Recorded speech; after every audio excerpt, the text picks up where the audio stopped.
వాక్యములోనికి వెళుతున్నాం గనుక చిన్న ప్రార్థన చేసుకుందాం. పరిశుద్ధుడు అయిన తండ్రి, జీవము కలిగిన మా యేసయ్య నీకు స్తోత్రాలు. నిలవబడిన వాడు తండ్రి, నీ బలిపీఠం మీద బలము లేనివాడు, శక్తి లేనివాడు నాయన. వానిలో నుంచి నీ అభిషేకము ద్వారా, నీ బలము ద్వారా, నీ ప్రసన్నత ద్వారా నీ జీవపు ఆహారమును బయలుపరచండి అని ప్రార్థన చేస్తున్నాం. మేము నీ సన్నిధిలో వాక్యం వినడానికి, వాక్యాన్ని నేర్చుకోవడానికి, వాక్యానుసారంగా బ్రతకడానికి నీ మాటలను వినడానికి సిద్ధపడుతున్నాం. మా చెవులు దురద చెవులు లేకుండా మీరే చూసుకోండి. ఎలాంటి గలిబిలి లేకుండా మీరే చూసుకోండి. గలిబిలి చేస్తున్న సాతాను, అల్లరిని క్రియేట్ చేస్తున్న సాతానుని యేసు నామములో ప్రాలదోలగొట్టమని ప్రార్థన చేస్తున్నాం.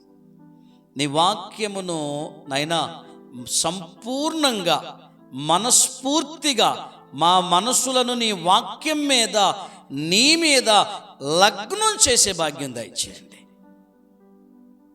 ఎందుకంటే నీ వాక్యము బ్రతికించేది, నీ వాక్యము సర్వసత్యములోకి నడిపించేది, నీ వాక్యము మాకు వెలుగై ఉన్నది, నీ వాక్యము మమ్మలకు నైనా జీవాహారము తండ్రి.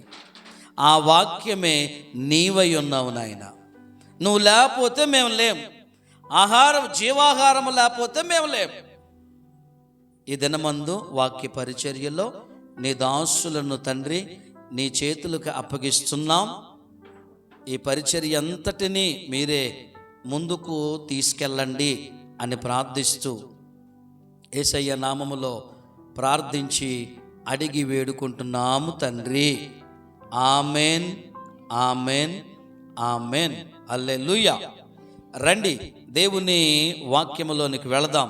పరిశుద్ధ గ్రంథాలు తెరిద్దామా? పరిశుద్ధ గ్రంథాలు తెరిచి ద్వితీయోపదేశ కాండము ఎన్నో అధ్యాయంలో ఉన్నాం? ఏమండి, ఎన్నో అధ్యాయంలో ఉన్నాం? ద్వితీయోపదేశ కాండము 31వ అధ్యాయములో మనం ఉన్నాం. ఈ 31వ అధ్యాయములో ఏ వచనం వరకు కూడా మనం ధ్యానించాము? గత వారం ఏ వచనం వరకు ధ్యానించాము అనంటే 8వ వచనం వరకు మనము ధ్యానించాం. ఈ 8వ వచనం వరకు కూడా చెప్పబడుతున్న విషయం ఏంటి అనంటే, దేవుడైనటువంటి యెహోవా మోషేకు చెప్పుచున్న మాట ఏంటంటే, మోషే, నీవు యొర్దాను నది దాటి వెళ్ళవద్దు అని ఆజ్ఞాపించాడు. అక్కడ ఆజ్ఞాపించిన తర్వాత సందర్భం ఏంటి? నాకు ఎలా చెప్పాడు ఆయన.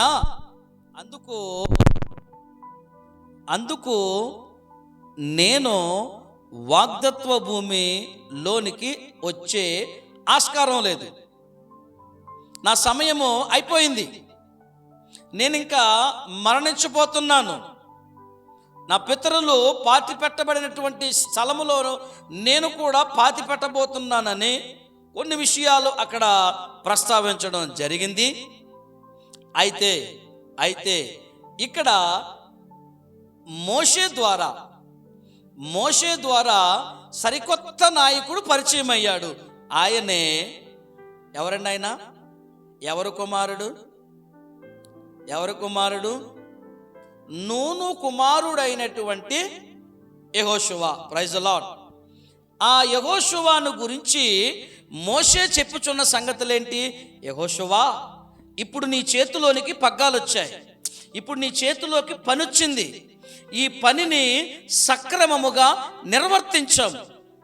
ఆ పనిని సక్రమముగా నిర్వర్తించాలి అనంటే నువ్వు ఆకాశము వైపు చూడాలి. ఆకాశము వైపు చూడాలి అంటే నీ మనసును నిబ్రం చేసుకో, గుండె రాయి చేసుకో.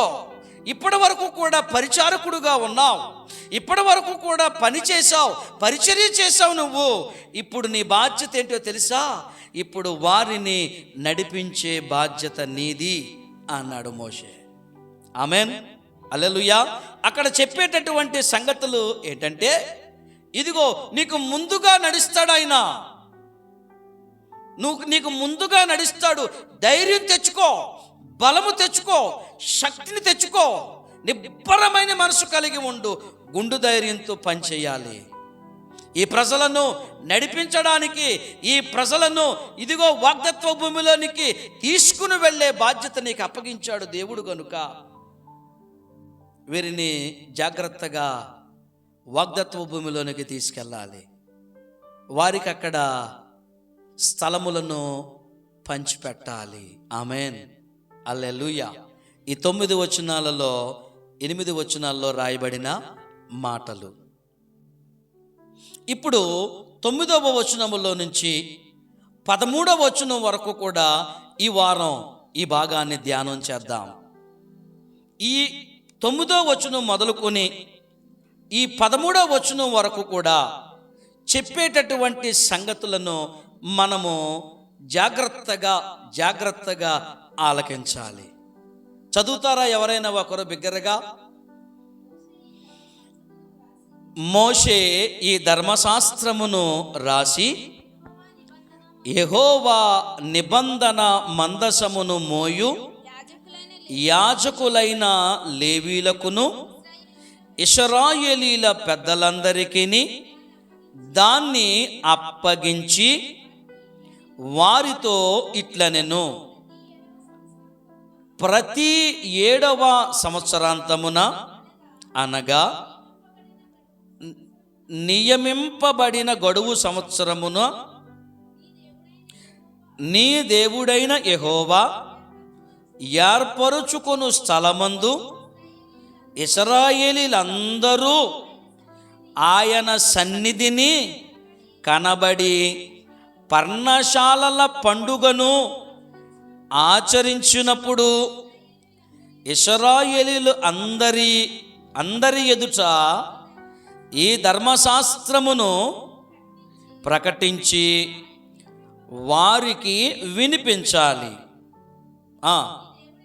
నీ దేవుడైన యెహోవాకు భయపడి ఈ ధర్మశాస్త్ర వాక్యములన్నింటినీ అనుసరించి నడుచుకొనున్నట్లు పురుషులేమి, స్త్రీలేమి, పిల్లలేమి, నీ పురములలోనున్న పరదేశులేమి వాటిని విని నేర్చుకొనుటకై అందరినీ పోగు చెయ్యాలి.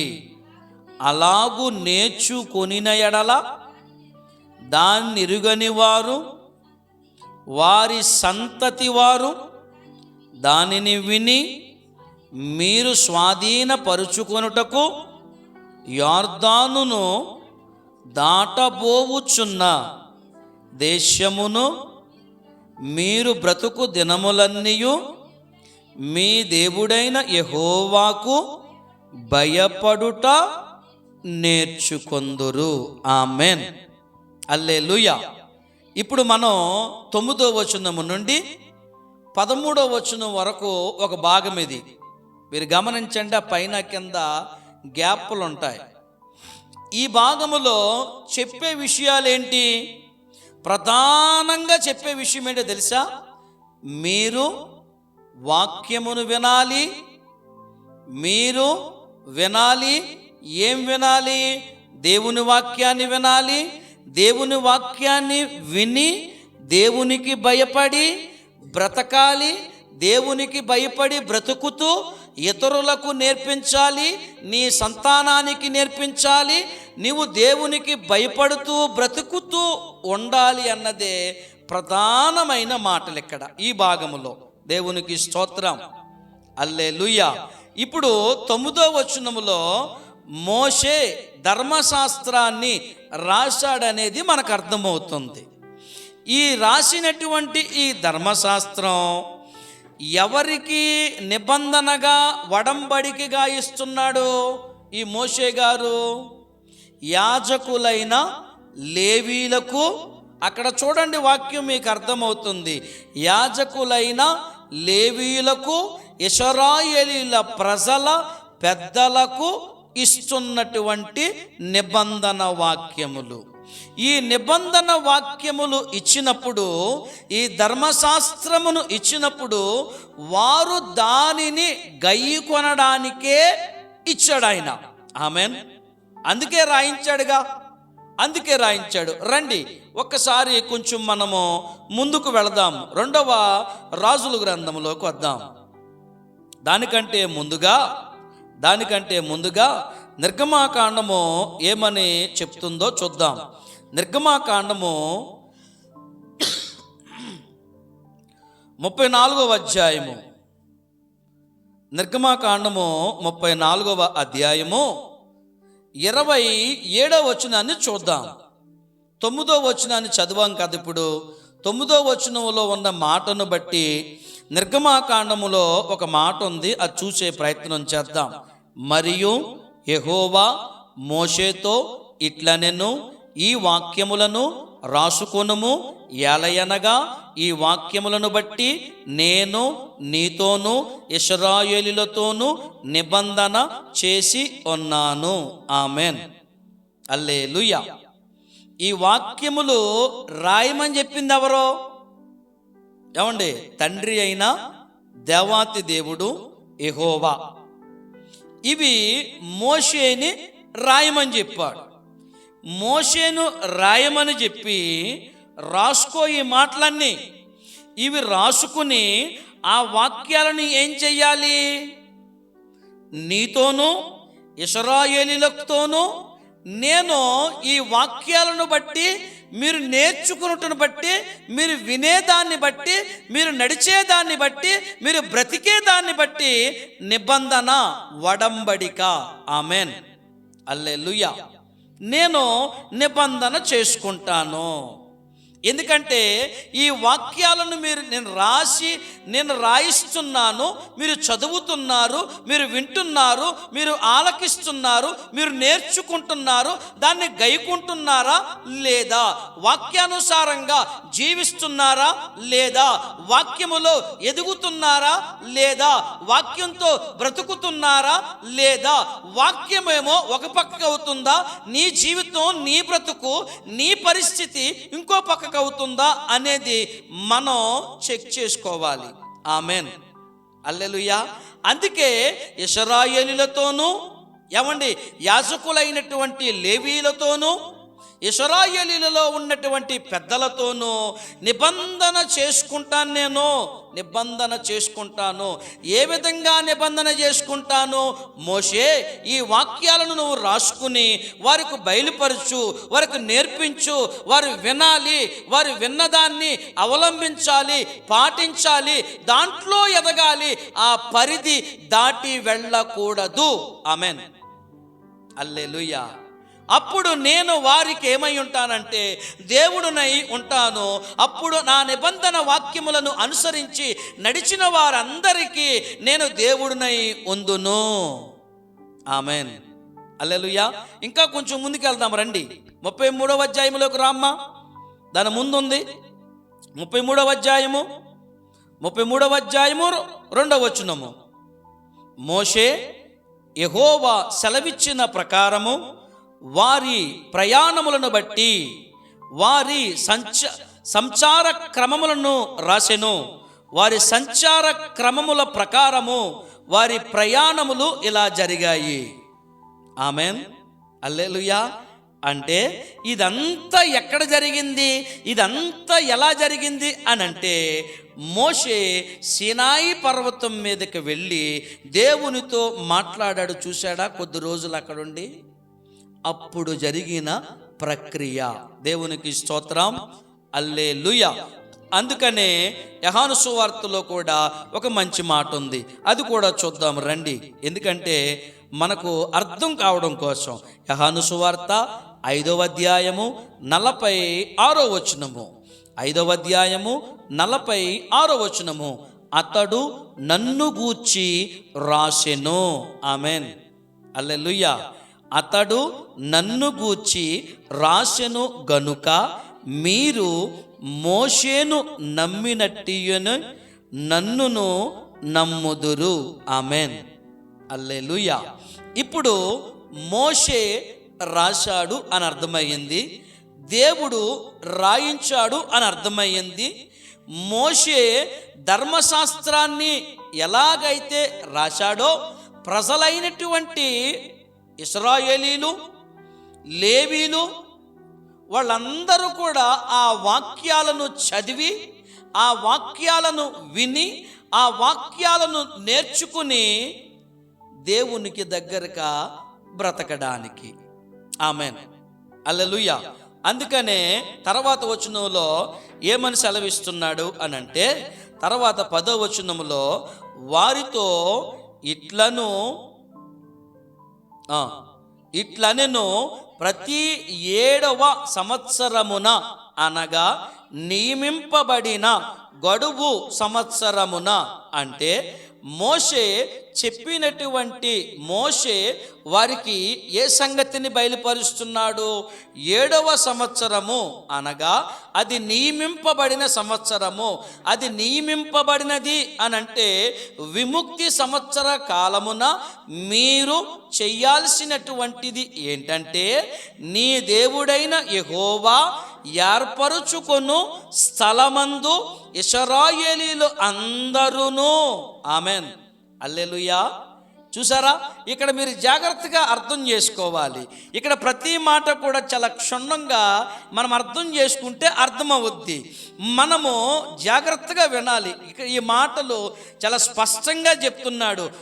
9వ వచనములో ఏమని చెప్పుకొచ్చాడంటే, మోషే ధర్మశాస్త్రాన్ని రాయడం జరిగింది.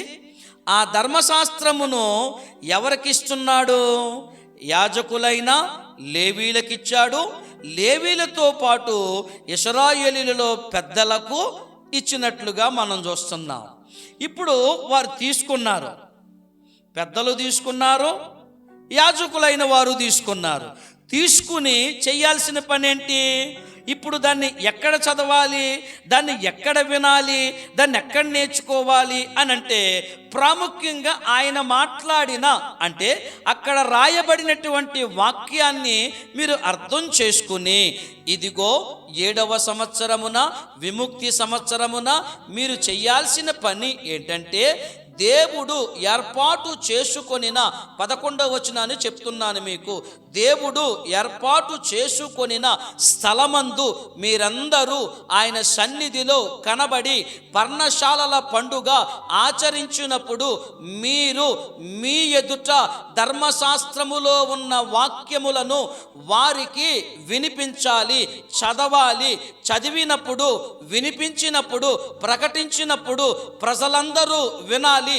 ఇశ్రాయేలీల ప్రజలందరూ ఆలకించాలి, ప్రజలందరూ తెలుసుకోవాలి, ఆ ప్రజలందరూ సత్యాన్ని తెలుసుకోవాలి. ఆ సత్యాన్ని తెలుసుకుని దేవుని మీద విశ్వాసం పెంచుకోవాలి.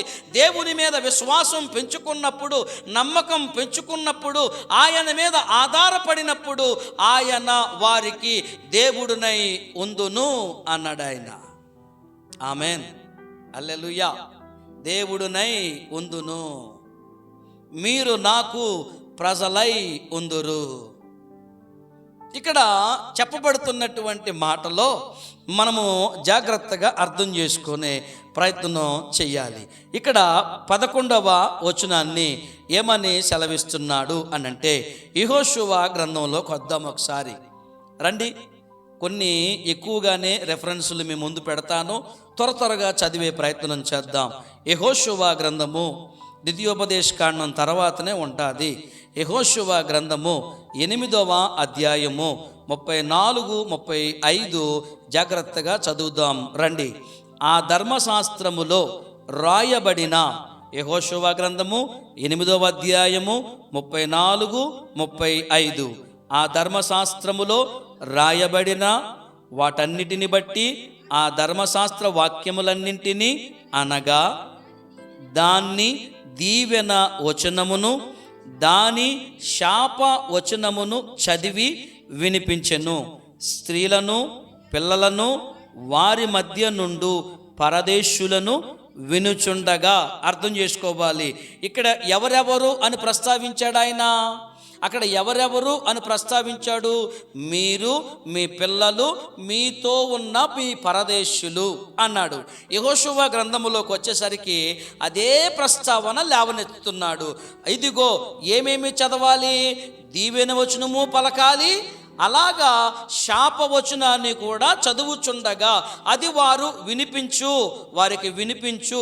స్త్రీలు, పిల్లలు, వారి మధ్య నుండి పరదేశులు వినాలి. వినుచుండగా ఆ మాటలు, శాపవచనము, దీవెన వచనము చదువుచుండగా, ఆ మాటలు పలుకుచుండగా ప్రజలందరూ, పిల్లలందరూ, స్త్రీలు అందరూ కూడా ఆలకించాలి. వినుచుండగా యెహోషువ సర్వ సమాజము నెదుట మోషే ఆజ్ఞాపించిన వాటన్నిటినీ చదువక విడిచిన మాట ఒక్కటియూ లేదు. ఆమెన్, హల్లెలూయా. ఏదైనా వదిలిపెట్టాడా? ఒక్కటన్నా వదిలిపెట్టాడా? మనమైతే చాలా వదిలేస్తూ ఉంటాం. మనం చదవడానికి, వాక్యం చదవడానికి మనసు రాదు. ఇంటికెళ్ళి బైబిల్ తీయడానికి మనసు రాదు. అసలు వాక్యం ఏం చెప్తుందో. ఈరోజు ఉదయాన్నే లేచినటువంటి మనం బైబిల్ గ్రంథాన్ని చేతపట్టుకొని ప్రార్థనాపూర్వకముగా వాక్యాన్ని చదివినప్పుడు వాక్యము మనతో మాట్లాడుతుంది. ఆమెన్, హల్లెలూయా. అందుకనే ఒక భక్తుడు ఇలా పాడుతున్నాడు పాట: నీ వాక్యమే నన్ను బ్రతికించెను, బాధలలో నెమ్మదినిచ్చెను. నీ వాక్యమే నన్ను బ్రతికించెను, బాధలలో నెమ్మదినిచ్చెను. ఏమని చెప్తున్నాడు? తన ఆ యొక్క పాటలో ఉన్న ఉద్దేశం ఏంటి? నీ వాక్యమే నన్ను బ్రతికించేది, నీ వాక్యము నన్ను బ్రతికించేది, నా బాధలలో నాకు నెమ్మదిచ్చేది అని చెప్తున్నాడు ఆయన. ఇప్పుడు ఈ వాక్యాన్ని ఈ నిబంధన వాక్యమును, ఈ శాపవచనములను, ఈ దీవెన వచనములను చదువుచుండగా ప్రజలందరూ, అంటే స్త్రీలు, పిల్లలు, వారితో పాటు ఉన్న పరదేశులు, మీరు అర్థం చేసుకోవాలి, అందరూ ఈ వాక్యములను వినుచుండగా, సర్వ సమాజము ఎదుట ఈ వాక్యములు పలుకుచుండగా, ఈ మాటలు ప్రకటించబడుచుండగా ఏ ఒక్కటి వదిలిపెట్టలేదంటండి. ఏ ఒక్కటి వదిలిపెట్టలేదు. చూడండి ఎంత చక్కగా చెప్తున్నాడు ఆయన. అంటే అయ్యా, వాక్యాన్ని విన్నావు, వాక్యాన్ని తెలుసుకున్నావు, వాక్యాన్ని అర్థం చేసుకున్నావు. అర్థం చేసుకున్న నీవు పాటిస్తే ధన్యత. ఆమెన్, హల్లెలూయా. పాటించకపోతే ధన్యత లేదు. వాక్యం లేకపోతే మనము లేము. వాక్యము బ్రతికించేది, వాక్యము నిలబెట్టేది, వాక్యము నడిపించేది, వాక్యము సమాధానపరిచేది, వాక్యము శాంతింపజేసేది. ఆమెన్, హల్లెలూయా. ఈరోజు ఒక మాట చెప్తున్నాను, వినండి. దేవుని పాటలకు ప్రిఫరెన్స్ ఇస్తారు, ఆరాధనకు ప్రిఫరెన్స్ ఇస్తారు, అన్నిటికీ ఉంటుంది ప్రయారిటీ. వాక్యానికి వచ్చేసరికి మాత్రం మన మనసు వాక్యం మీద పెట్టలేం మనం. ఎందుకంటే సాతానుడు మన ప్రక్కనే ఉంటాడు. వాడు మన ప్రక్కనే ఉండి వాక్యం వింటే, వాక్యాన్ని తెలుసుకుంటే, వాక్యములో ఉన్న సత్యాన్ని నువ్వు ఎరిగితే నువ్వు బాగుపడిపోతావని ఆడి ఉద్దేశం ఏంటి? నిన్ను నాశనమునకు నడిపించాలని ఆడి సాతానుడు ఆలోచన. సాతానుడు ఎప్పుడూ కూడా మీరు గమనించండి, వాక్యం అనే విత్తనాలు వెదజల్లబడుతున్నప్పుడు వాక్యాన్ని వినం. మనం ఏం చేస్తాం తెలుసా? వాక్యం ఇక్కడ బోధించబడుతున్నప్పుడు వాక్యం మీద మనసు పెట్టాం. చిన్నపిల్లల వెంక చూస్తూ ఉంటాం. చిన్నపిల్లలు మనం ఎరగం కదా, వాళ్ళు అల్లరి చేస్తూ ఉంటే వాళ్ళ వైపు మనం చూస్తూ ఉంటాం. వాడు నవ్వుతూ ఉంటే ఆ నవ్వును చూసి ఆనందిస్తూ ఉంటాం. అక్కడ ఎవరున్నా, అక్కడ నీ పిల్లవాడైనా నా పిల్లవాడైనా నీ బిడ్డ అయినా నా బిడ్డ అయినా ఒక్కటే. మనం ఎక్కడున్నాం? దేవుని సన్నిధిలో ఉన్నాం. మనం ఎక్కడున్నాం? ఆయనను ఆరాధించే స్థలములో ఉన్నాం. మనం ఎక్కడున్నాం? దేవుడు ఏర్పరుచుకొనినటువంటి స్థలం ఇది, దేవుని సన్నిధి. ఈ సన్నిధిలో ఉన్నటువంటి మనం వాక్యం ప్రకటించబడుతున్నప్పుడు సమయాన్ని ఇవ్వం.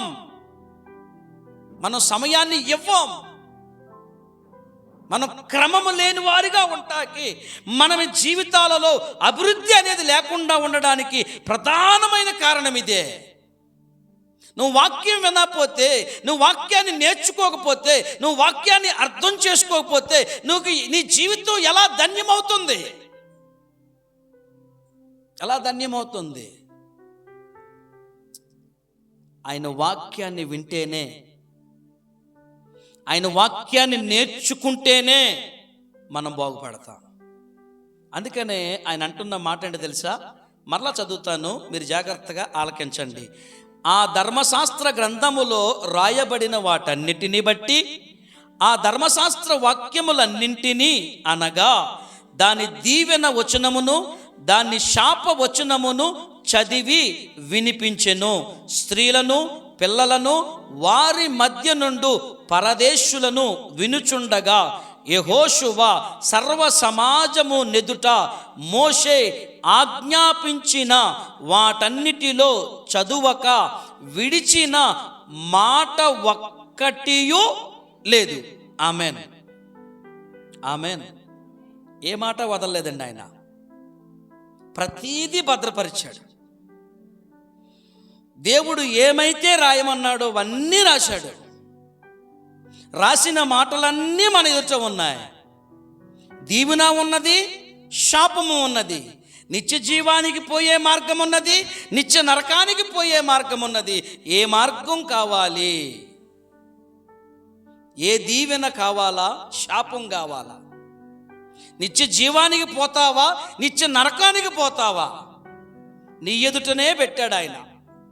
బంతి నీ కోట్లోనే పెట్టాడు. నువ్వెటు తన్నుతావు అది నీ ఇష్టం, అది నీ ఇష్టం, అది నీ ఇష్టం. ఇంకా కొంచెం ముందుకు వెళ్దాం రండి ఒకసారి.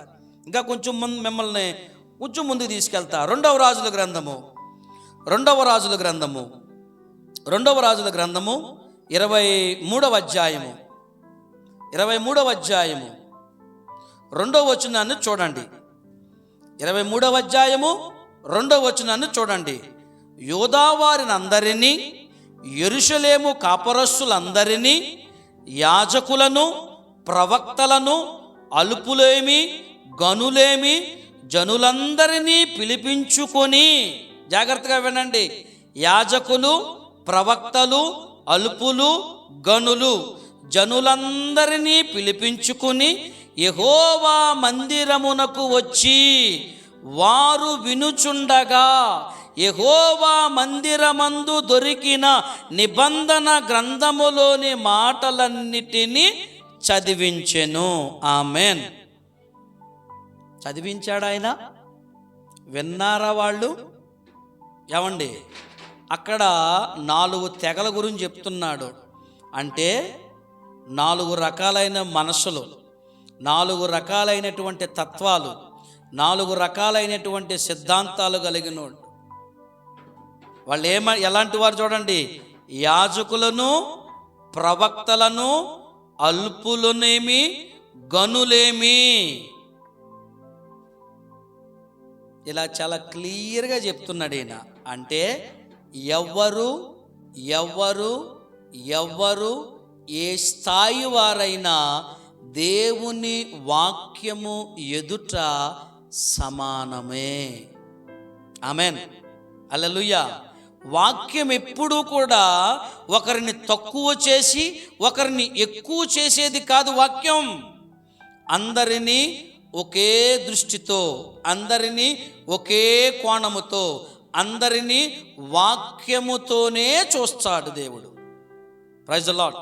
ముందుకెళ్దాం రండి. యెహోవా మందిరమునకు వచ్చి వారు వాక్యమును వినుచుండగా, యెహోవా మందిరమందు దొరికిన నిబంధన. ఈరోజు మందిరానికి వెళ్ళాలి, ఇది పరిశుద్ధమైన దినము.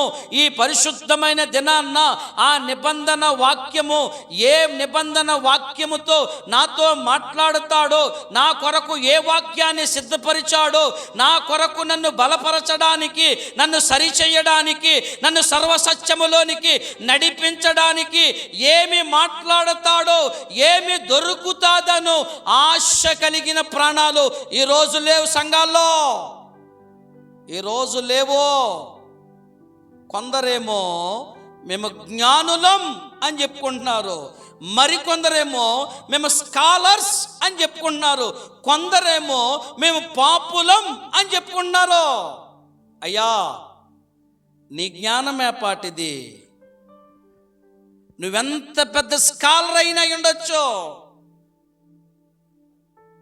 ఆ స్కాలర్ వల్ల నువ్వు స్కాలర్ అయితే, నువ్వు జ్ఞానివైతే, నువ్వు ధనికుడవైతే, నువ్వు ఒకవేళ గనుడవైతే గనక, గొప్పవాడైతే గనక, వాటిని బట్టి నువ్వు పరలోకానికి వెళ్ళావు. దేన్ని బట్టి నువ్వు వెళతావు అంటే వాక్యమును బట్టి. ఆమేన్, హల్లెలూయా. అందుకే ఏమంటాడు తెలుసా? అందుకే యెహోవా మందిరమునకు వచ్చి వారు వినుచుండగా అని రాయబడింది.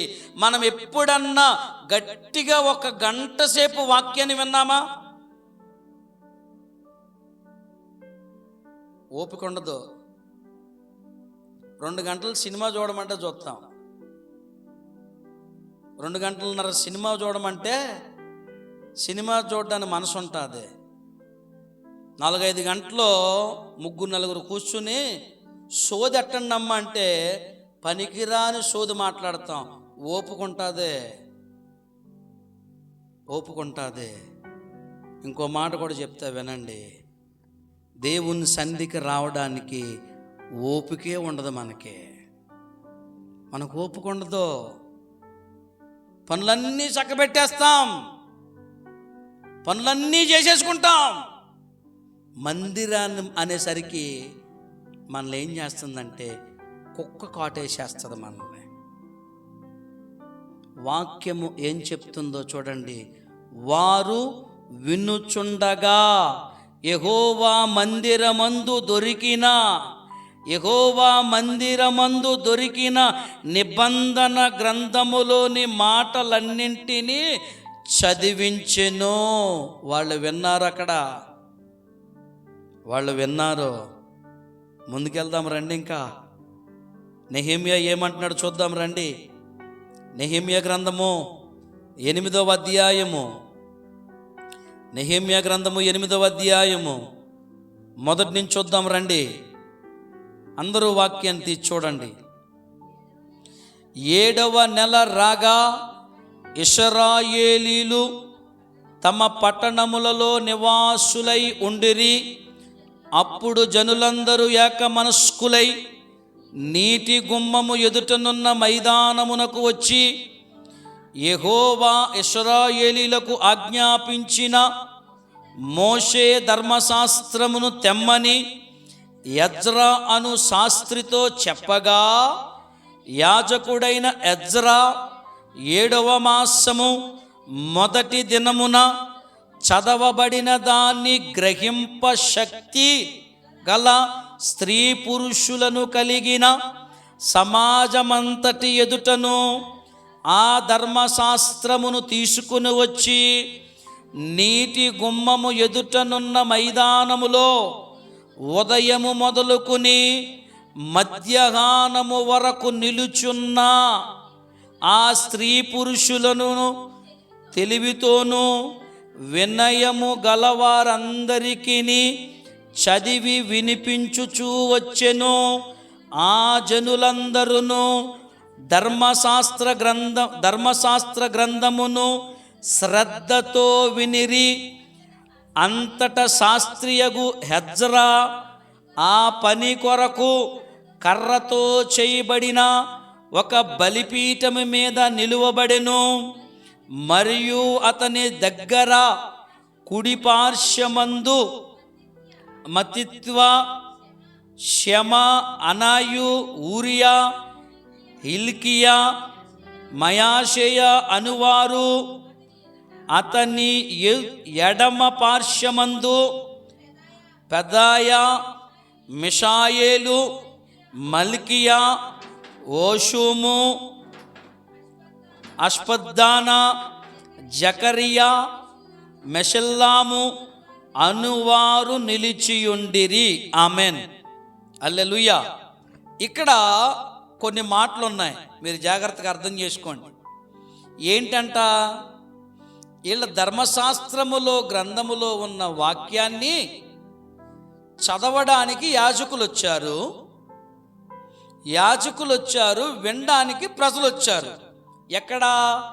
మైదానములో ఉన్నారు. అంటే ఒక పెద్ద ఖాళీ స్థలంలో ఉన్నారు. అక్కడ మైదానం అంటే ఖాళీ స్థలం.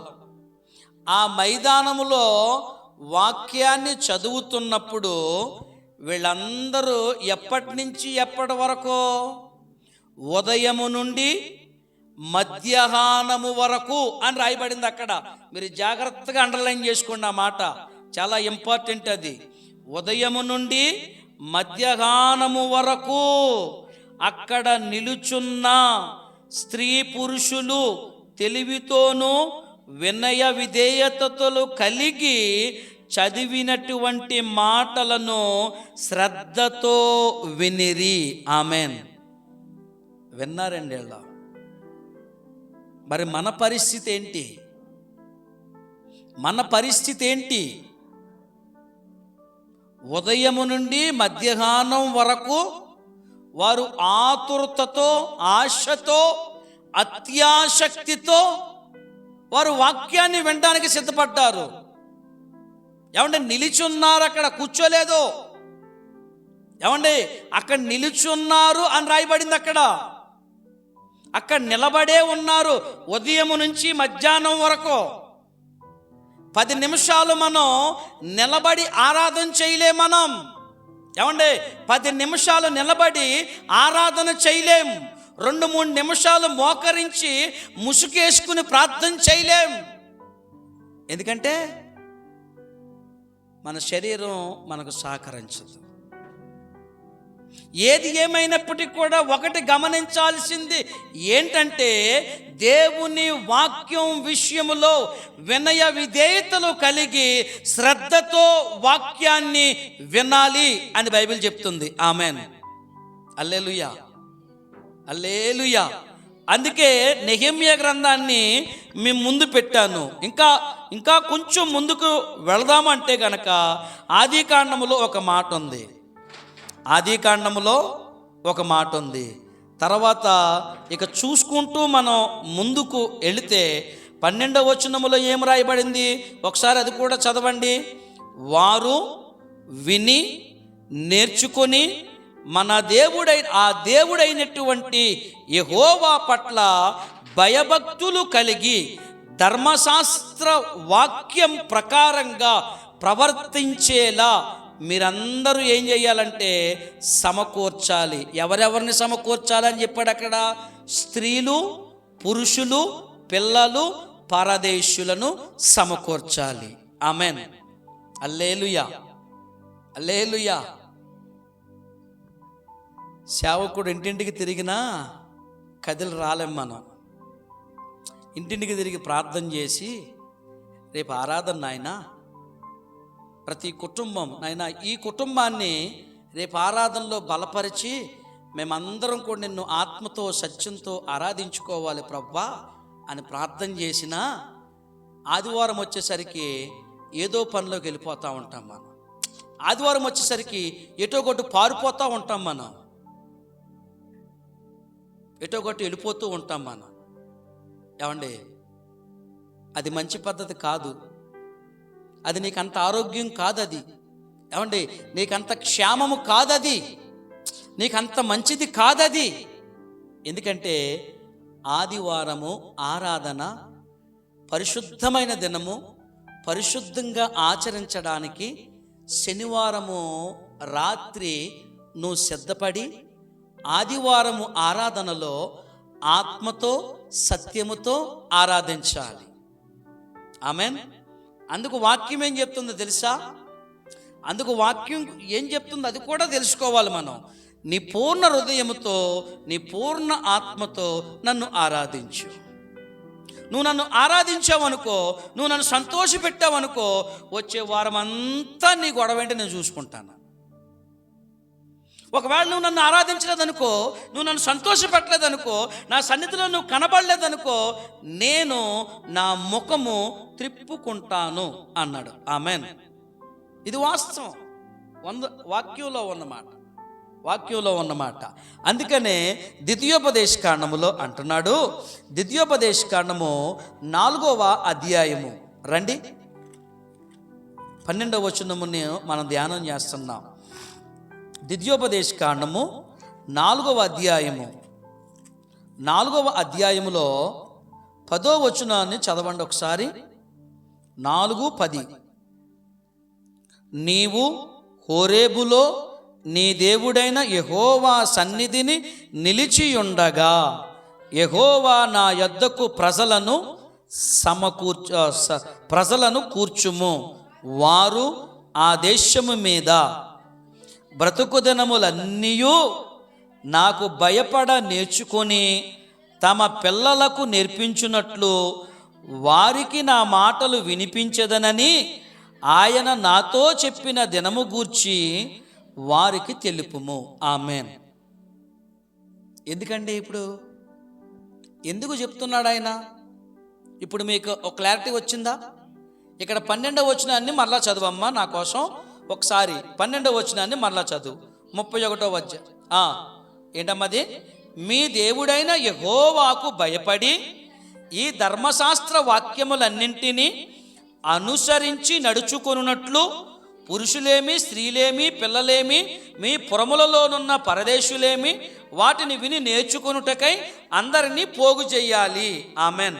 సేవకుడు పోగు చేస్తాడో? ఏమండి, ప్రార్థన రాకుండా ఉండడం సేవకుడికి ఇష్టమా?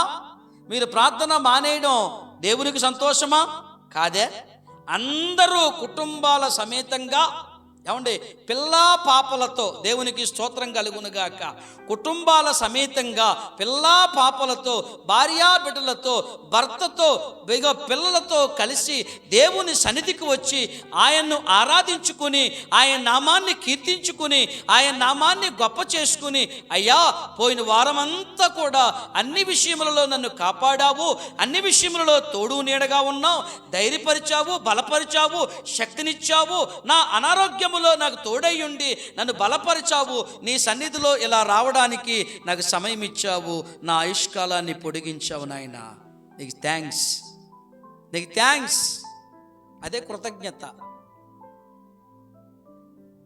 కృతజ్ఞత లేని వారు వేల కొలదిగా కూలినను, కృతజ్ఞత లేని వారు వేల కొలదిగా కూలినను. ఏమైపోయారండి? థ్యాంక్స్ చెప్పనోళ్ళు, కృతజ్ఞత చూపించనోళ్ళు, కృతజ్ఞతాస్తుతులు చెల్లించనోళ్ళు, కృతజ్ఞత కలిగి జీవించనోళ్ళు, కృతజ్ఞత లేనివారు, కృతజ్ఞత మనసు లేనివారు వేల కొలదిగా కూలిపోతారని వాక్యం చెప్తుంది. అందుకే దశలోనికి రాసిన పత్రికలు అంటాడు, ప్రతి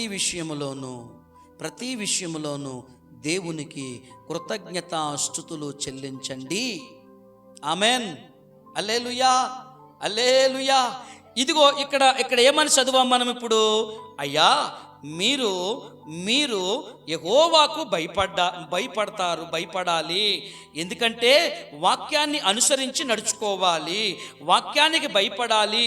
ఆ వాక్యమే దేవుని యొద్ద ఉన్నది, ఆ వాక్యమే దేవుడై ఉన్నాడు కనుక ఆ వాక్యానికి భయపడాలి, ఆ వాక్యమై ఉన్న దేవునికి భయపడాలి. ఆ నిబంధన వాక్యములను విని నేర్చుకుని అనుసరించి నడుచుకున్నట్లు పురుషులేమి, స్త్రీలేమి, పిల్లలేమి, నీ యొక్క పురములో ఉన్నటువంటి పరదేశులేమి వాటిని విని నేర్చుకొనడానికి అందరినీ సమకూర్చాలి. అలాగే చేశాడు ఆయన.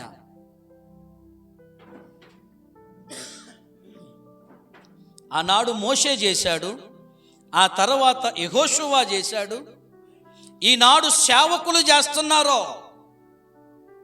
ఈరోజు మాట ఎవరంటున్నారు? ఈరోజు ఎవరంటున్నారు? ఎవ్వరు వినడం లేదు దేవుని మాట. ఇటు దేవుని మాట వినడం లేదు, దేవుని వాక్యాన్ని అనుసరించి నడవడం లేదు, దేవుని వాక్యానికి భయము కలిగి భక్తి కలిగి జీవించలేని స్థితిలోనికి మనం దిగజారిపోయాం. ఈ సందర్భాన్ని బట్టి కొరింథీ సంఘాన్ని మీకు గుర్తు చేయాలి. కొరింథీ సంఘమును గురించి ఆయన ఉత్తరము రాస్తూ పౌలు గారు ఏమన్నాడంటే, నేను మిమ్మును క్రీస్తు అను పునాది మీద నిలబెట్టాను. మీరేమైపోయారంటే దిగజారిపోయారు. మీరు సత్యాన్ని తెలుసుకుని సత్యములో ఎదుగుతున్న పిల్లలు, మీరు సత్యములో జీవిస్తున్న సంఘము, మీరు సత్యములో నడుస్తున్నటువంటి వారు, వెలుగులో నడుస్తున్నటువంటి వారు, ఇదిగో ఆ యొక్క జీవములో నడుస్తున్నటువంటి మీరు లోకాశలకు బానిసలైపోయారు, లోకాచారాలకు దాసోహమైపోయారు. మీరేమైపోయారంటే ఇదిగో ఆ జీవాన్ని విడిచిపెట్టారు, ఆ వెలుగుని విడిచిపెట్టారు, ఆ సత్యాన్ని విడిచిపెట్టారు, లోకములో కలిసిపోయారు. మీరు దేవుడు వెర్రివాడా? దేవుడు చూస్తూ ఉంటాడా? దేవుడు చూస్తూ ఉంటాడా? ఆయన ఏమైనా వెర్రివాడా? ఆయన ఏమైనా తెంగరోడా? ఆయన అన్నీ గమనిస్తున్నాడు ఆయన.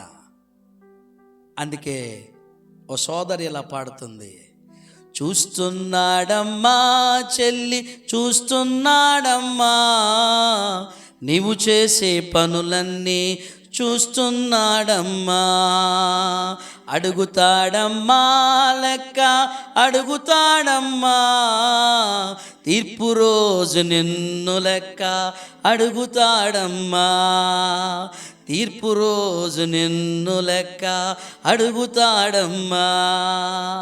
చీకట్లో చేశానని ఎవ్వరూ చూడలేదని, చీకట్లో చేశానని ఎవ్వరూ చూడలేదని, చూసినా నాకేమని ఎవ్వరేమి అనుకుంటారని, చూస్తున్నాడమ్మా చెల్లి, చూస్తున్నాడమ్మా. ఓ తల్లి నిన్ను చూస్తున్నాడు ఆయన, ఓ చెల్లి నిన్ను చూస్తున్నాడు, ఓ అక్క నిన్ను చూస్తున్నాడు, ఓ తండ్రి, ఓ అన్న, ఓ తమ్ముడు నిన్ను చూస్తున్నాడు ఆయన, నిన్ను చూస్తున్నాడు ఆయన. నిబంధన వాక్యములకు, ఆ నిబంధన వడంబడికకు, ఆ వడంబడికలో నువ్వు ఉన్నావా లేదా? చూస్తున్నాడు.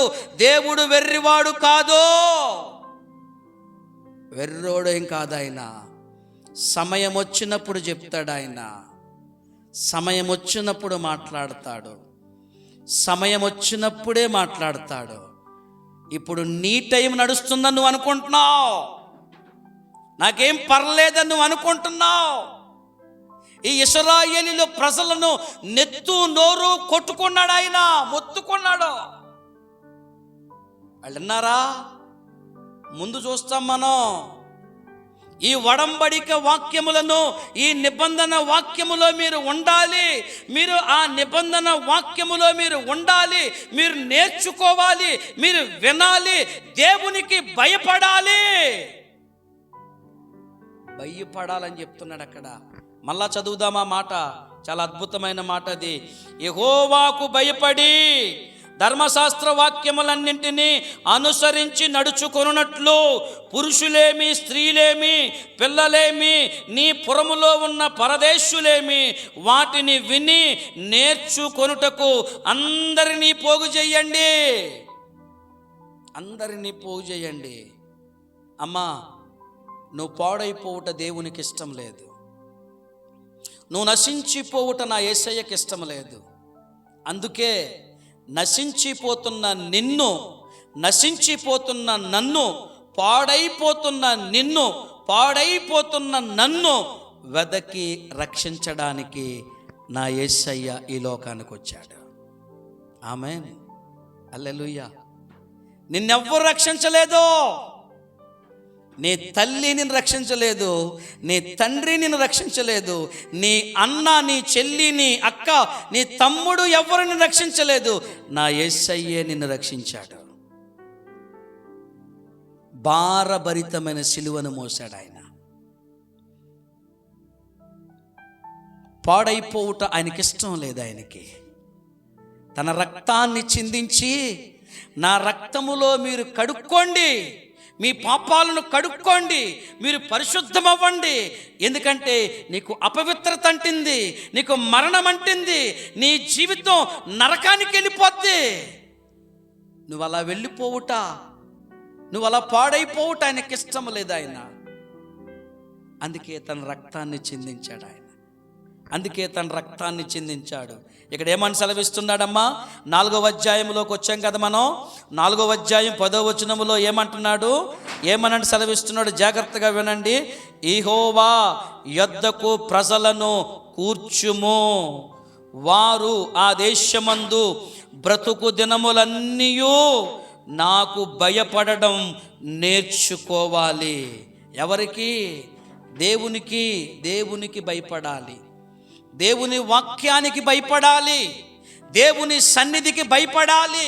ఈరోజు భయం ఉందా? ఈరోజు భయం ఉందా మీకు?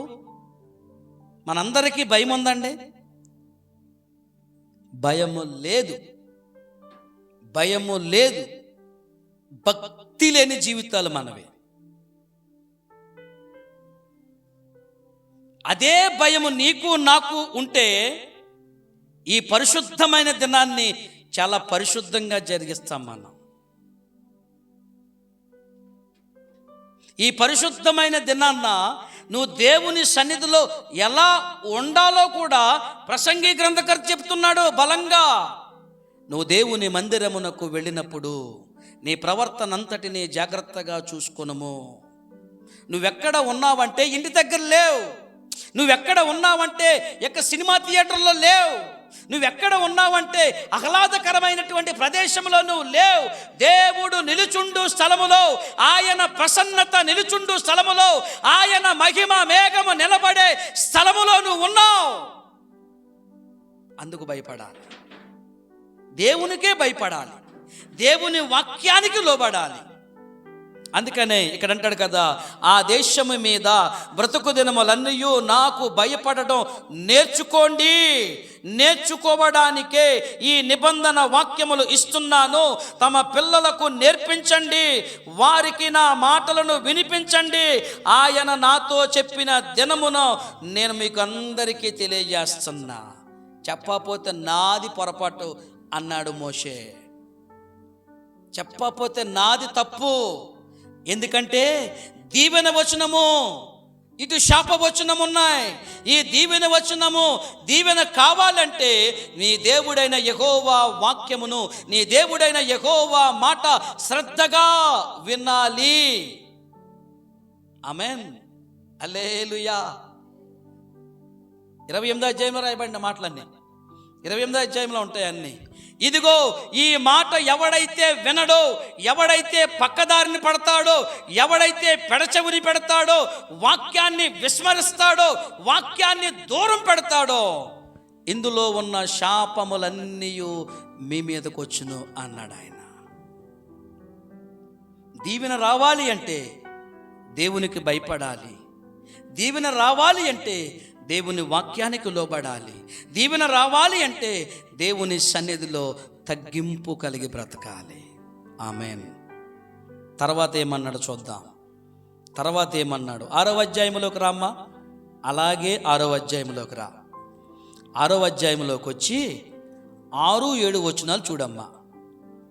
6వ అధ్యాయము 6-7 వచనాలు.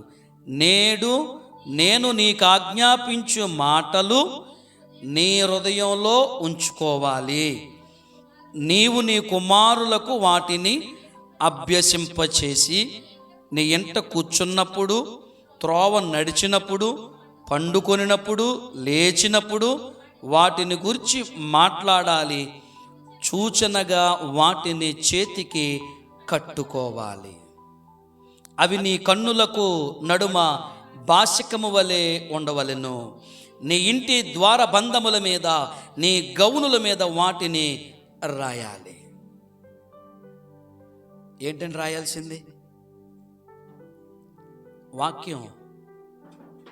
వాక్యం రాయాలి. మనం గుమ్మాల మీద రాసుకుంటాం, సంతోషం, తప్పులేదు. కిటికీల దగ్గర రాసుకుంటాం, తప్పులేదు. ఇల్లంతా వాక్యాలతో నింపుతాం, తప్పులేదు. అమ్మా, అయ్యా, అది తప్పులేదు. కానీ అసలైన చోట రాయబడిందని ఆయన వాక్యం, అదే నీ హృదయం. ఆమేన్. అందుకే దేవుని వాక్యం ఏం చెప్తుంది తెలుసా? హృదయమనే పలకల మీద ఆయన వాక్యాన్ని ముద్రించుకోవాలి. తండ్రి అయిన దేవాతి దేవుడు భౌతికంగా మోషేకి పలకల మీద రాసిచ్చాడు. ఏమండి? రాతి పలకల మీద రాయడం జరిగింది. అది రాను రాను ప్రాచుర్యంలోకి వచ్చి కొంచెం టెక్నాలజీ డెవలప్ అయ్యి ఇగో పేపర్ మీదకి వచ్చింది. ఆమేన్. అక్కడ ఇశ్రాయేలీయుల ప్రజలు ఆ మాటలు అక్కడ పలకల మీదే ఉంచారు. ఈనాడు క్రైస్తవ సంఘాలు ఈ మాటలను పేపర్ మీదే ఉంచారు, కానీ వాళ్ళు హృదయంలో ఎక్కించుకోలేదు. నేటి సంఘాలు హృదయంలోకి ఎక్కించుకోలేదు వాక్యాన్ని. ఏదో అక్కడక్కడ అరకొర దేవుని వాక్యాన్ని హృదయంలో భద్రం చేసుకునేవాళ్ళు 100-1 కనబడతా ఉంటారు. ఇక్కడ మీరు గమనించినట్లయితే వాటిని నువ్వు చేతికి కట్టుకోవాలి, బాసికంగా కట్టుకోవాలి, కన్నుల నడుమ కట్టుకోవాలి. ఇంకా ఏమన్నాడు? సూచనగా ఉండాలి. నువ్వు వాటిని హృదయంలో ఉంచుకోవాలి, నీ పిల్లలకు నేర్పించాలి. ఎవరికి నేర్పించాలండి? పిల్లలకు నేర్పించాలి. ఎలా నేర్పించాలో చెప్తున్నాడు చూడండి. అక్కడ ఎలా నేర్పించాలంట? ఇంట్లో కూర్చున్నప్పుడు నేర్పించాలి, త్రోవలో నడిచెళ్ళేటప్పుడు నేర్పించాలి, పండుకొని ఉన్నప్పుడు నేర్పించాలి, లేచినప్పుడు నేర్పించాలి. వీటిని గురించి నిత్యము మాట్లాడుతూ ఉండాలి.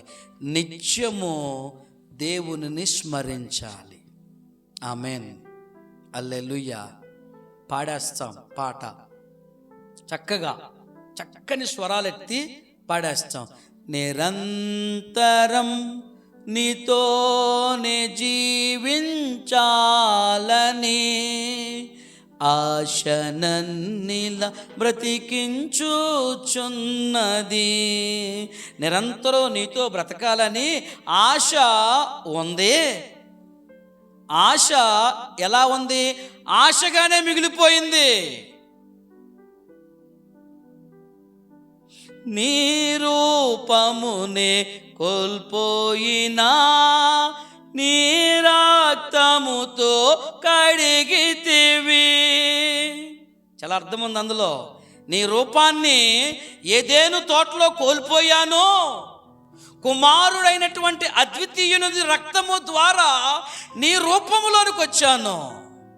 నీ రూపమునే కోల్పోయినా నీ రక్తముతో కడిగితివి. నీలోనే నేను నడవాలని, నీలోనే నేను నిలవాలని. ఆమేన్. హల్లెలూయా. నీలోనే ఉండాలి, నీలోనే నేను నడవాలి. నీ రూపాన్ని నేను కోల్పోయాను. రూపం కోల్పోదు. ఈ వాక్యాన్ని నువ్వు భద్రం చేసుకుంటే నీ రూపాన్ని నువ్వు కోల్పోవు. ఎందుకంటే నువ్వు ఆయన మాటలను హృదయములోను, బాసికము కింద, చేతి కడియము క్రింద నువ్వు ధరించినప్పుడు వాక్యాన్ని, అది నిన్ను నడిపించేదిగా ఉంటుంది. ఆమేన్. హల్లెలూయా, హల్లెలూయా. ఇక ముందుకెళ్దామా? ఇంకా కొంచెం ముందుకెళ్దామా? కీర్తనకారుడు ఏమన్నాడో అది కూడా ఒక్కసారి జ్ఞాపకం చేస్తాను. కీర్తనల గ్రంథము 19, కీర్తనల గ్రంథము 19 జాగ్రత్తగా చూడాలి. 7వ వచనము, యెహోవా నియమించిన ధర్మశాస్త్రము యథార్థమైనది, అది ప్రాణమును తెప్పరల్లజేయును. యెహోవా శాసనము నమ్మదగినది, అది బుద్ధిహీనులకు జ్ఞానమును పుట్టించును. చూసారా ఏమండే? చూసారా? బుద్ధిహీనులు వాక్యాన్ని విన్నప్పుడు, బుద్ధి లేనోడు వాక్యాన్ని ఆలకించినప్పుడు, ఆ వాక్యాన్ని గైకొన్నప్పుడు, వాక్యానుసారంగా బ్రతకడానికి ప్రయత్నం చేసినప్పుడు ఏం చేస్తుంది? ఆ వాక్యము బుద్ధిహీనులకు జ్ఞానమును పుట్టించును. యెహోవా ఉపదేశములు నిర్దోషమైనవి, అవి హృదయమున సంతోషపరుచును. యెహోవా ఏర్పరిచిన ధర్మము నిర్మలమైనది, అది కన్నులకు వెలుగునిచ్చును. చూసారా? చూసారా? అది కన్నులకు వెలుగునిచ్చును.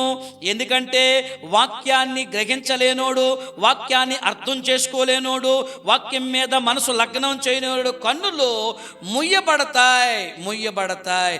గుడ్డైపోతాడాడు, ఆడు గుడ్డోడైపోతాడాడు. ఎప్పుడైతే వాక్యాన్ని గ్రహించగలుగుతాడో, ఎప్పుడైతే వాక్యం మీద నమ్మకం పెరిగిద్దో, వాక్యాన్ని ఎప్పుడైతే చదవగలుగుతాడో, ఎప్పుడైతే వాక్యాన్ని వింటాడో అదేం జరుగుతుంది అని స్పష్టంగా చెప్తుంది. కన్నులకు వెలుగునిచ్చును. యెహోవా యందైన భయము పవిత్రమైనది, అది నిత్యము నిలుచును. యెహోవా న్యాయ విధులు సత్యమైనవి, అవి కేవలము న్యాయమైనవి. అవి బంగారము కంటెను విస్తారమైన మేలిమి బంగారము కంటెను కోరదగినవి. తేనె కంటెను జుంటె తేనె దారల కంటెను మధురమైనవి. వాటి వలన నీ సేవకుడు హెచ్చరిక నొందును, వాటిని గైకొనుట వలన గొప్ప లాభము కలుగును. ఆమెన్. చదవం కదండి, అర్థమైంది కదా? అంటే వాక్యము తేనె కంటే మధురమైంది. ఇక్కడ చదివినటువంటి ప్రతి మాట మీరు ఇంటికి వెళ్ళిన తర్వాత ఒకసారి మరలా చదువుకునే ప్రయత్నం చేయండి. చాలా మంచి మాటలు, చాలా చక్కని మాటలు ఇవి. చూసారు అక్కడ, ఆయన న్యాయ విధులు సత్యమైనవి, కేవలము సత్యమైనవి, యథార్థమైనవి, అది నిర్మలమైన మాటలు. అవన్నీ చాలా క్లియర్గా చెప్తున్నాడు ఇక్కడ కీర్తనాకారుడు, వివరిస్తున్నాడు ఆయన మాటలను గురించి. ఆ తర్వాత భాగంలోకి వెళ్ళిపోదాం రండి. 11వ కీర్తన 11వ కీర్తన 14. 11వ కీర్తన కాదు, 11వ వచనం కూడా చూడమ్మా.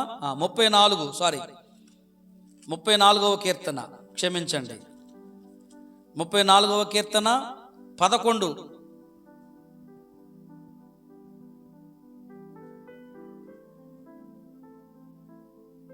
పిల్లల్లారా, మీరు వచ్చి నా మాట వినుడి.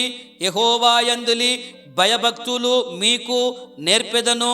బ్రతకగోరువాడెవడైనా నున్నాడా? మేలు నొందుచు అనేక దినములు బ్రతకగోరువాడెవడైనా ఉన్నాడా? చెడ్డ మాటలు పలకకుండా నీ నాలుకను, కపటమైన మాటలు పలకకుండా నీ పెదవులను కాచుకొనుము. కీడు చేయుట మాని మేలు చేయుము, సమాధానమును వెతికి దాన్ని వెంటాడుము. ఆమెన్. చూసారా? బ్రతకగోరువాడు ఎవడైనా ఉంటే నా మాటనండి. ఎవరిది? నాది కాదు, వాక్యం చెప్తున్న మాట, దేవుడు చెప్తున్న మాట.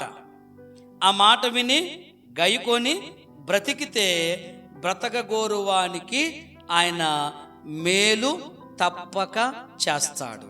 ఆమెన్. హల్లెలూయా. అందుకనే తర్వాత అంటున్నాడు చూడండి, యెహోవా దృష్టి నీతిమంతుల మీదనున్నది, ఆయన చెవులు వారి మొరల మీద ఒగ్గి ఉన్నది. దుష్క్రియలు చేయువారి జ్ఞాపకము భూమి మీద నుండి కొట్టివేయబడును.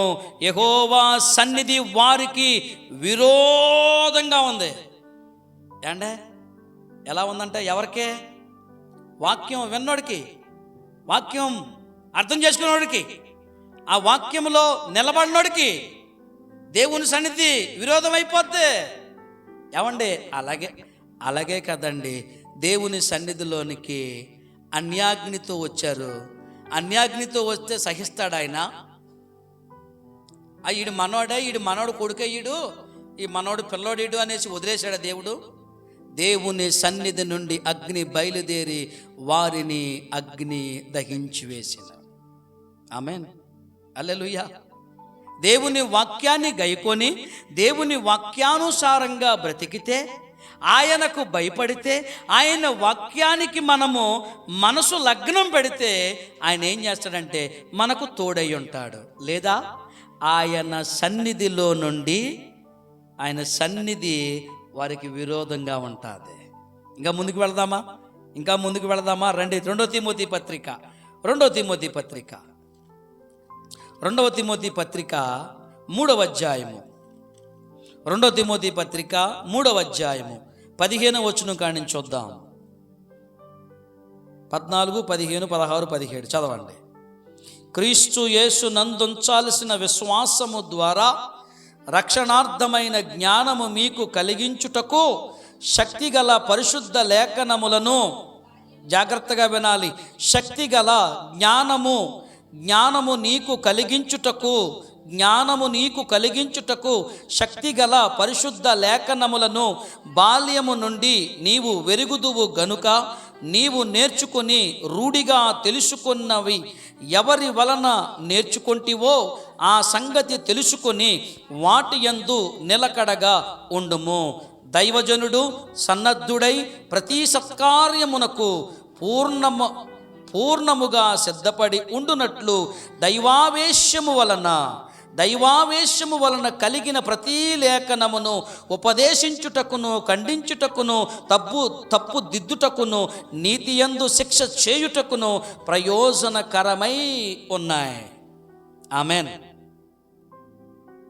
ఎందుకు ఇచ్చాడు ఈ మాటలన్నీ? ఎందుకు ఇచ్చాడు? జాగ్రత్తగా మీరు చదివితే మీకు అర్థమవుద్ది. ఉపదేశించడానికి. ఏమంటే దైవజనుడు ఎలా చెప్తున్నాడు? దైవావేశము కలిగి ఉపదేశిస్తున్నాడు, ఖండిస్తున్నాడు, తప్పు దిద్దడానికి, నీతి యందు నిలబడడానికి, అవసరమైతే శిక్షించడానికి ఈ వాక్యములు ప్రయోజనకరమై ఉన్నాయి. అంటే దాని అర్థం ఏంటి?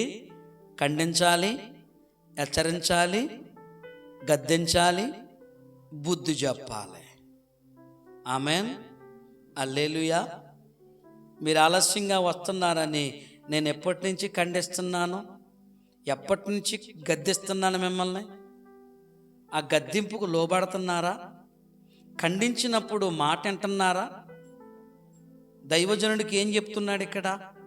అపోస్తుడైనటువంటి పౌలు గారు తిమోతి యవనస్తుడు.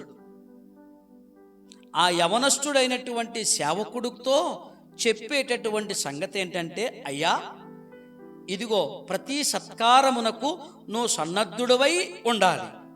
సన్నద్ధుడివై ఉండి సంఘములో ఖండించాలి, గద్దించాలి, హెచ్చరించాలి, నీతిగా బ్రతకడానికి, అవసరమైతే వారిని నీతిలో నడిపించడానికి, విశ్వాసములో నడిపించడానికి శిక్ష వెయ్యాలి. ఖండించాము, గద్దించాము, హెచ్చరించాము, ఇక మిగిలింది ఏంటంటే శిక్షించాలేక మిమ్మల్ని, ఇక శిక్షించాలేక. వాక్యం చెప్తుంది, నేనేం చెప్పట్లేదు. అందుకే మనం చెయ్యాల్సిన పని ఏంటి? శక్తిగల ప్రతి లేఖన భాగములను మనం బాల్యం నుంచి తెలుసుకున్నాం. అందుకే దేవుని వాక్యం ఏం చెప్తుందో తెలుసా? నీ పిల్లలను ఏం చేయాలి తెలుసా? ప్రభు యొక్క శిక్షలోను, ప్రభు యొక్క బోధలో పెంచాలి. వారిని ఆ బోధలోను, ఆ శిక్షలోను వారిని పెంచాలంటే ముందు నీకు తెలవాలి కదా.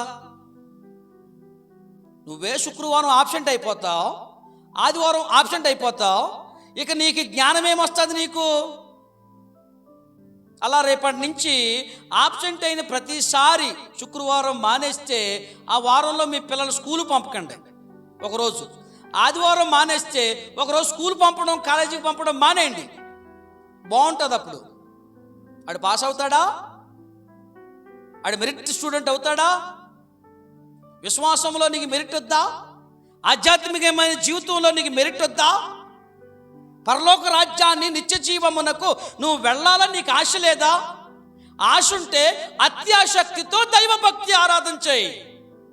ఆసక్తి లేకపోతే నోరు మూసుకొని కూర్చుంటాం మంచిది. అందుకే దేవుని వాక్యమే చాలా క్లియర్గా చెప్తుంది, ఖండించుము, గద్దించుము. వాక్యాన్ని బట్టి. వాక్యము ఆలస్యంగా రమ్మని చెప్పలేదు. ఈ పరిశుద్ధ దినాన్ని పరిశుద్ధంగా ఆచరించొద్దు, నీకు నచ్చితే రా, లేకపోతే మానేయ్ అని వాక్యం చెప్పలేదు. దేవుడు చెప్పలేదు, చెప్పడు కూడా.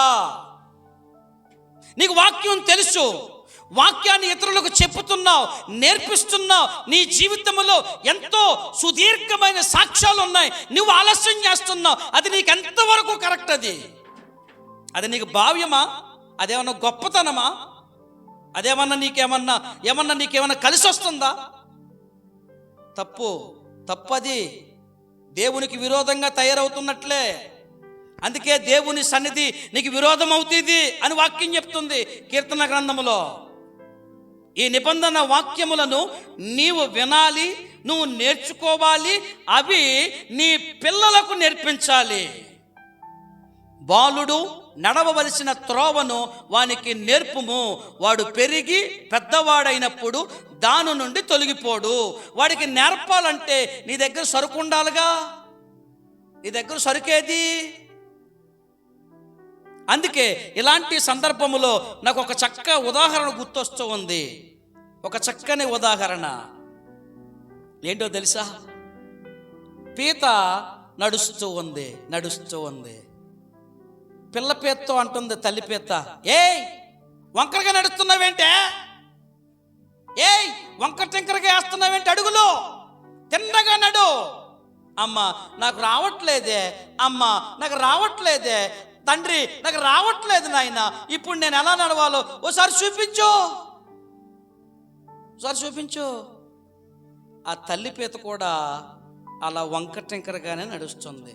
అమ్మా నువ్వేదో నన్నేదో మంచిగా నడిపిద్దాం అనుకున్నావు, కానీ నేను నిన్ను చూసి నేర్చుకుందాం అనుకున్నాను, కానీ అసలు నువ్వు చేసే ప్రార్థన చూసి నేను ప్రార్థన చేద్దాం అనుకున్నాను, కానీ నువ్వు వాక్యాన్ని చదివేదాన్ని బట్టి నేను చదువుదాం అనుకున్నాను, కానీ నువ్వు భక్తి జీవితంగా బ్రతికేదాన్ని చూసి నేను భక్తి జీవితంగా బ్రతికేదనుకున్నాను, కానీ నువ్వే వంకరగా నడుస్తున్నావే తల్లి, నువ్వే వంకరగా నడుస్తున్నావు.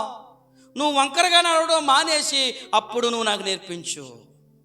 ఆ వంకర త్రోవలు తిన్నని మార్గములుగా అవ్వాలంటే, ఆ వంకరి నడకలు సక్రమమైనటువంటి నడకలుగా మారాలంటే దేవుని వాక్యము నీ హృదయములో పుష్కలంగా ఉండాలి. ఆమెన్. అందుకే దేవుని వాక్యం చెప్తుంది, నా సొంత మాట ఏమీ లేదు, కానీ దేవుని వాక్యము ఈ రీతిగా సెలవిస్తుంది. ఇదిగో 1 కీర్తన భాగంలో రాయబడింది ఏంటంటే, దుష్టుల ఆలోచన చెప్పు నడవక, పాపుల మార్గములు నిలవక. మనకు కావాల్సినది కాదు, ధర్మశాస్త్రమును దివారాత్రము ధ్యానించువాడు ధన్యుడు, అతడు నీటి కాలువలో ఎవరన్నా నాటబడినా ఆకువాడక తన కాలమందు ఫలమిచ్చు చెట్టు వలె ఉంటాడు. నువ్వు తండ్రి స్థానంలో ఉన్నావు, నువ్వు తల్లి స్థానంలో ఉన్నావు, ఇంటికి పెద్ద స్థానంలో ఉన్నావు. నీ స్థానానికి అగౌరవం రాకూడదు, నీ స్థానానికి అవమానం రాకూడదు అనంటే ఈ వాక్యములో ఉన్న సంగతులను గైకుని నేర్చుకుని నీ హృదయములో భద్రపరుచుకుని నీ కుటుంబానికి నేర్పిస్తే, నీ పిల్లలకు నేర్పిస్తే, నీ పిల్ల పీతలు సక్రమముగా నడుస్తాయి. నువ్వు ధన్యుడవు, నీకు మేలు కలుగుతుంది. నువ్వు ధన్యురాలువు, నిన్ను బట్టి నీ కుటుంబానికి మేలు కలుగుతుంది. ఏమండి ఒక్క మాట చెప్తాను వాక్యాన్ని బట్టి. ఏమండి లాబానింటికి మేనల్లుడు ఎవరండి యాకోబు వెళ్ళాడు. అప్పుడు లాబాన్ దగ్గర ఏమీ లేదు. ఆస్తిపాస్తులు ఏమీ లే పెద్దగా. ఎప్పుడైతే లాబాను అక్కడికెళ్ళి అడుగు పెట్టాడో లాబాను ఆస్తి రెట్టింపయింది. దేవునికి స్తోత్రం. హల్లెలూయా. దేవుని సన్నిధికి వస్తున్నటువంటి మనము, తండ్రులారా, తల్లులారా, అక్కలారా, చెల్లులారా, తమ్ములారా, దేవుని సన్నిధికి వస్తున్నటువంటి మనము దేవుని వాక్యం మీద మనసు లగ్నం చేసి దేవుని వాక్యాన్ని హృదయము నిండా నింపుకుని దేవుని వాక్యాన్ని మనము సంపూర్ణంగా అర్థం చేసుకుని సంపూర్ణముగా వాక్యానుసారంగా నడవగలిగితే మన కుటుంబాలు దీవించబడతాయి. ఆమేన్. హల్లెలూయా. లేదంటే రేపటి దినాన్న నీ పిల్లోడు కానీ నీ పిల్లే కానీ, అమ్మా నువ్వే ప్రార్థనకు సరిగా వెళ్ళవే, మమ్మల్ని ప్రార్థనకి వెళ్ళని ఎందుకు చెప్తున్నావే మాకు అంటారో. ఈ రోజులు ఎలాంటివి తెలుసా? ఈ రోజులు మంచివి కాదు. దేవుని వాక్యం చెప్తుంది, దినములు చెడ్డవి అని వాక్యము స్పష్టంగా చెప్తుంది. సమాజం బాలేదు. నీ పిల్లల్ని సమాజంలో తిరగనివ్వద్దు. నీ లోకములో ఎంతవరకు ఉండాలో అంతవరకే. ఉన్న సమయమంతా కూడా దేవునితో గడపడానికి ప్రయత్నం చేయాలి. అందుకే దేవుని వాక్యం చెప్తుంది. తర్వాత ఏమంటాడండి? చివరి మాట, చివరి వాక్యాన్ని చదువమ్మా, 13వ మాట. అలాగు నేర్చుకొనిన ఎడల దానెరుగని వారు వారి సంతతి వారు దాన్ని వింటారు. అంటే నువ్వు అలా నేర్చుకుని నీ పిల్లలకు నేర్పిస్తే, మీరు భయపడి బ్రతికితే, వాక్యం ఎరుగని వారు, వాక్యం తెలియని వారు, మారు మనసు పొందని వారు దాన్ని వింటారో, అది చూస్తారో. నీ నడకే చెప్తుంది వాళ్ళకి సాక్ష్యం, నీ మాట చెప్తుంది సాక్ష్యం, నువ్వు బ్రతుకుచున్న బ్రతికే వారికి సాక్షార్థంగా ఉంటుంది. అందుకే అంటాడు, దాన్ని ఎరుగని వారి సంతతి వారు దాన్ని విని మీరు స్వాధీనపరుచుకొనుటకు యొర్దాను దాటబోవుచున్న దేశమున మీరు బ్రతుకు దినములన్నీ మీ దేవుడైన యెహోవాకు భయపడుట నేర్చుకొందురు. ద్వితీయోపదేశకాండం 11వ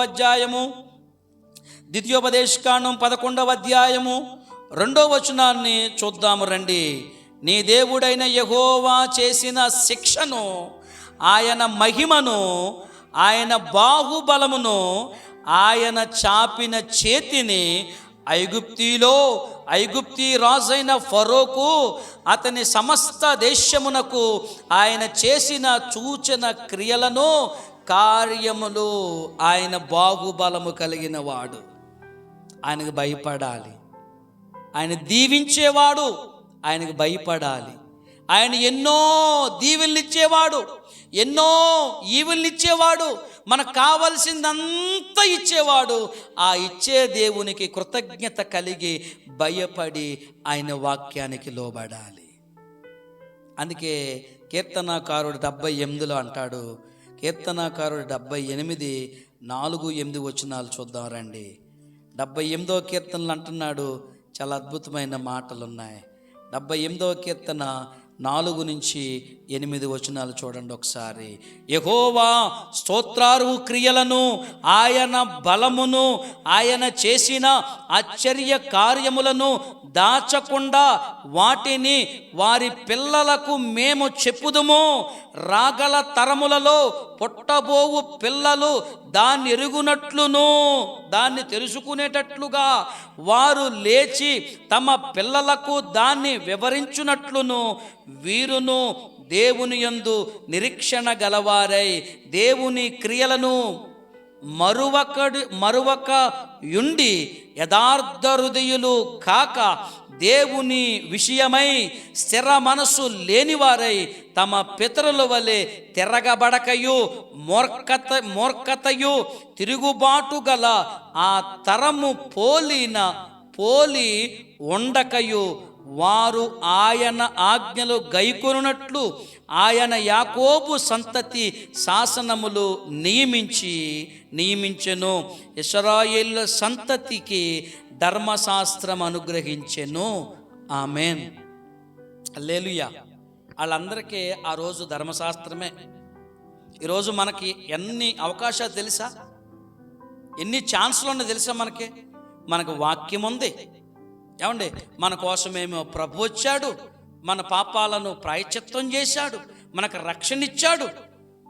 ఇది వాక్యమేమో ఒక చాయిస్, వాక్యమేమో ఒక అవకాశము. రెండోది ప్రభు వచ్చి మనల్ని రక్షించాడు. ఇది ఇంకా బెటరు, ఇంకా బాగుంది, ఇంకా సులువైంది. ఇక మూడవదిగా చూస్తే పరిశుద్ధాత్ముడు మనల్ని కాస్తున్నాడు. ఇది ఇంకా అద్భుతమండి. వాళ్ళకి ఆనాడు ధర్మశాస్త్రమే ఒక్కటే, ధర్మశాస్త్రం ఒక్కటే ఉంది వాళ్ళకి. ఈరోజు మనకు చూడండి ఎన్ని ఉన్నాయి, ఎన్ని అవకాశాలు ఉన్నాయి. ఎంత సులువైంది దేవుని వాక్యం, దేవుని యొక్క ఔన్నత్యం తెలుసుకోవడానికి. ఈ వాక్యములో ఉన్నది ప్రభువును చూపిస్తుంది. ప్రభు రక్తము ద్వారా కడగబడిన మనం ఆ యొక్క పరిశుద్ధాత్మ శక్తిని బట్టి, ఆ పరిశుద్ధాత్ముని బట్టి మనమందరము ఆ పరిశుద్ధాత్మ కాస్తున్న మేపు గొర్రెలమై ఉన్నాం. ఆమేన్. అందుకే సామెతల గ్రంథములోకి వచ్చేద్దాం రండి. సామెతల గ్రంథము 22వ అధ్యాయము, సామెతల గ్రంథము 22వ అధ్యాయము 6వ వచనాన్ని చూడండి. 22:6 బాలుడు నడవవలసిన త్రోవను వానికి నేర్పుము, వాడు పెరిగి పెద్దవాడైనప్పుడు దాని నుండి తొలగిపోడు. ఎఫెసీ పత్రిక 6వ అధ్యాయము 4వ వచనాన్ని కూడా చూద్దాం రండి. ఎఫెసీ పత్రిక 6వ అధ్యాయము 4వ వచనం కూడా చూడండి ఒకసారి, చదవండి.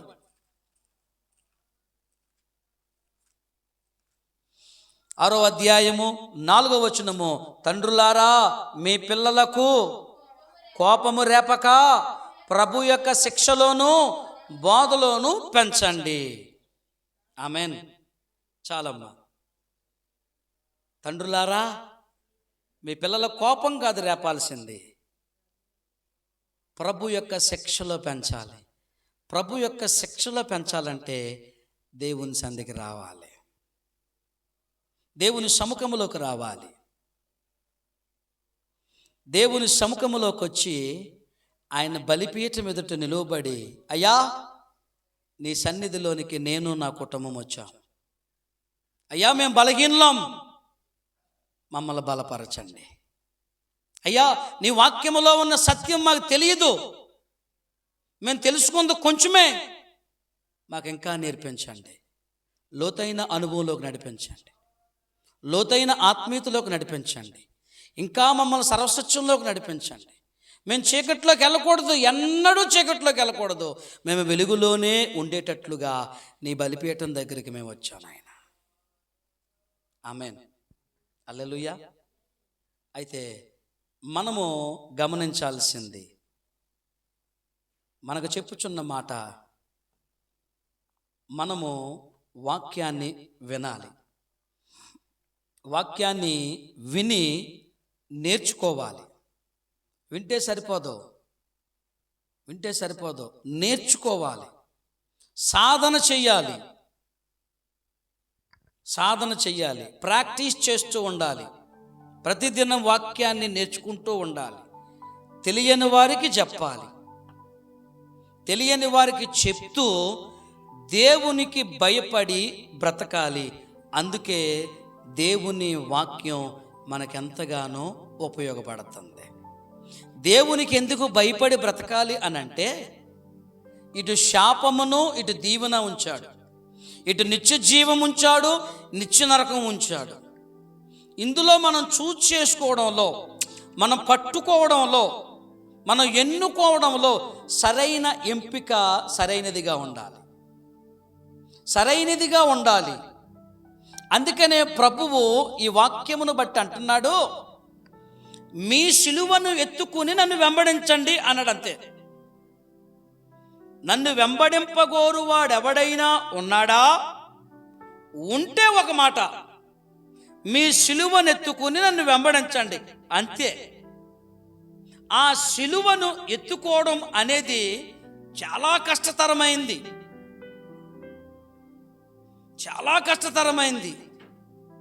వాక్యం అంటే చదివేస్తాం, వాక్యం అంటే వింటాం, కానీ వాక్యంతో నడవడం అంటేనే కష్టమైపోద్ది.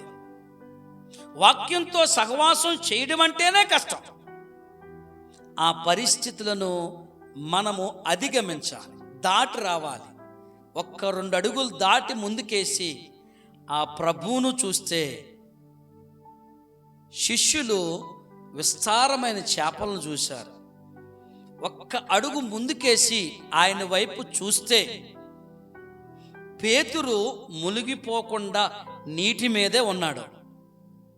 అలాగే నా జీవితంలో వాటిని అధిగమించి ముందుకొచ్చి ఆయన వాక్యానికి సమయం ఇచ్చి నీ హృదయంలో ఆయన స్థానం ఇచ్చి నువ్వు బ్రతికితే, నువ్వు జీవిస్తే, అలా నడిస్తే గనుక వాళ్ళు విస్తారమైనటువంటి చేపలను పొందారు.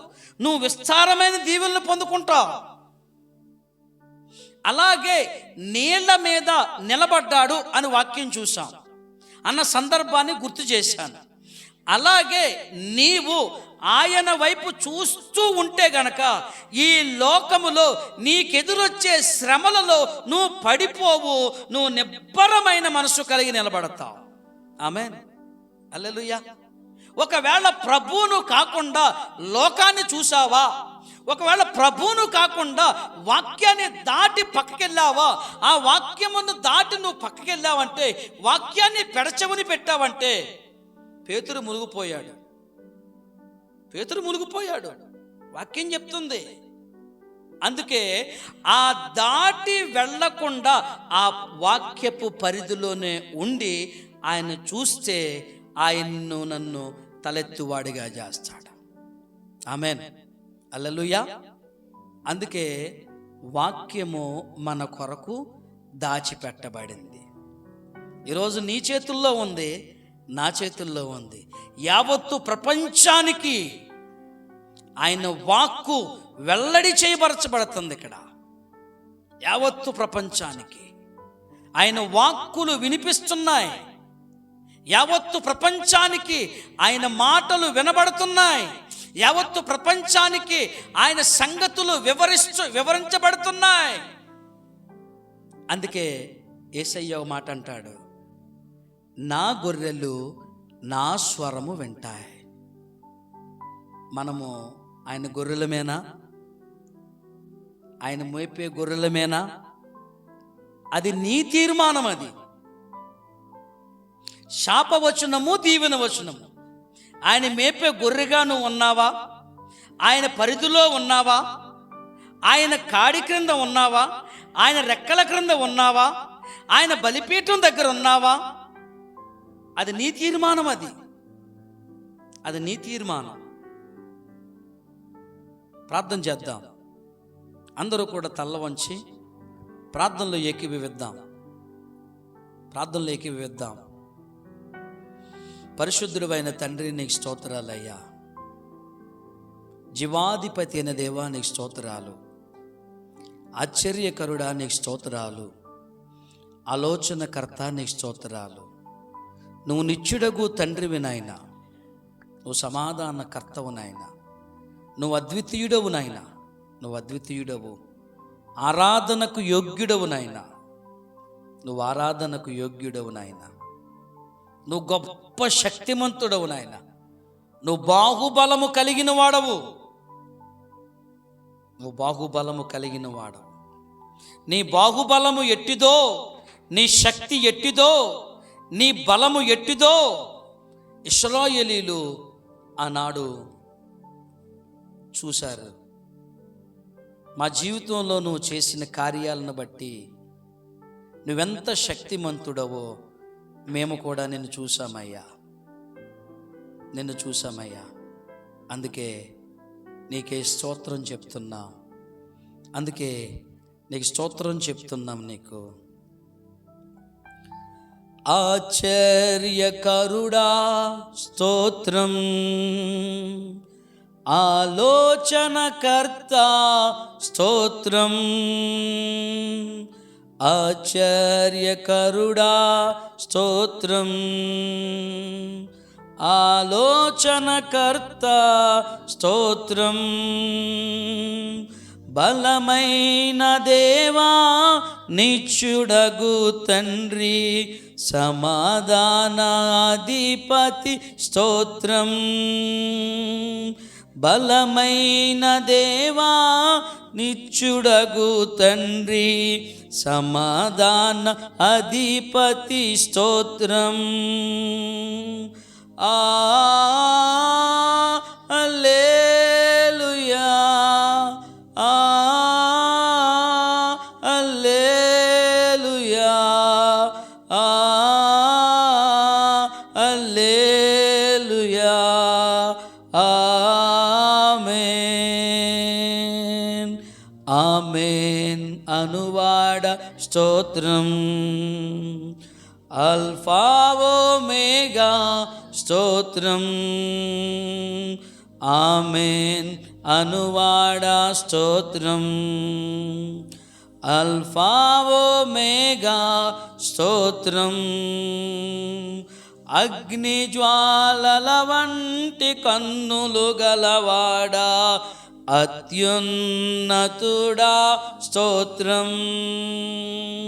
అగ్ని జ్వాలల వంటి కన్నులు గలవాడా, అల్పన్నతుడా స్తోత్రం.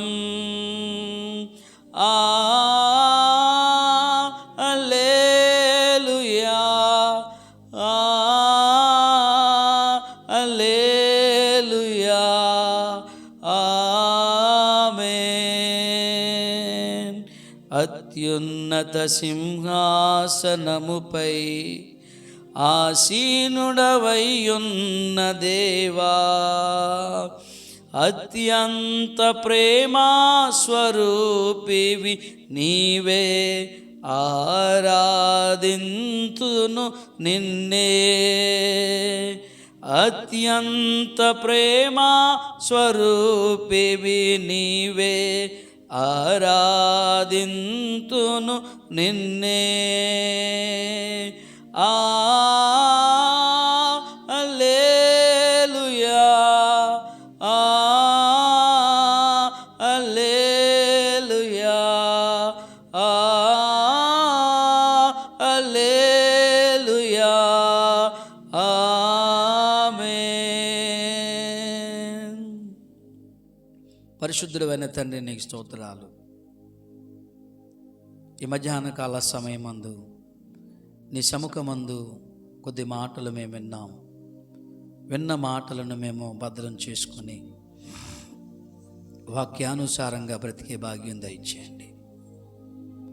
వాక్యపు వెలుగులో మమ్ములను మా కుటుంబాన్ని బలపరచండి, స్థిరపరచండి.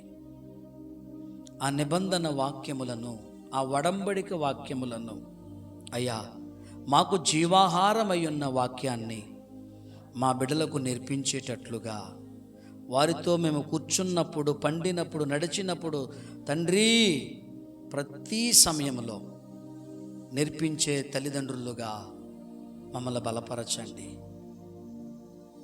ఆ వాక్యాన్ని విని నీ ఔన్నత్యాన్ని తెలుసుకొని, నీ శక్తిని, నీ బాహుబలాన్ని మేము ఎరిగి, నీ వాక్యానికి లోబడి, నీకు భయపడి, భయభక్తులు కలిగి జీవించే భాగ్యాన్ని దయచేయండి.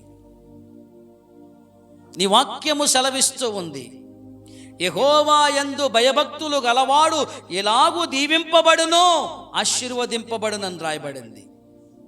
అలాంటి భయభక్తులు కలిగి పెద్దలమైన మాకు, పిల్లలమైన మాకు, చిన్న బిడలమైనటువంటి మాకు, యవనస్తులమైనటువంటి మాకు దీవెనకరముగా నడిపించు, ఆశీర్వాదకరముగా నడిపించు నాయన. మేము వినినప్పుడు నాయన ఆ వాక్యానికి లోబడాలి, తగ్గింపు కలిగి ఉండాలి, ఏక మనసుతో నిన్ను ఆత్మతో ఆరాధించే రీతిగా మమ్మల్ని బలపరచండి. మాకు శక్తిని దయచేసి ముందుకు నడిపించండి. ఈ వాక్య పరిచర్య అంతటిలో నీ దాసులను మీరు బలపరిచి, మీరు వాడుకున్న రీతిని బట్టి స్తోత్రాలు, స్తుతులు చెల్లిస్తూ యేసయ్య నామములో ప్రార్థించి అడిగి వేడుకుంటున్నాము తండ్రి. Amen, amen, amen. యేసు రక్తం చే. God bless you. అందరికీ వందనాలు.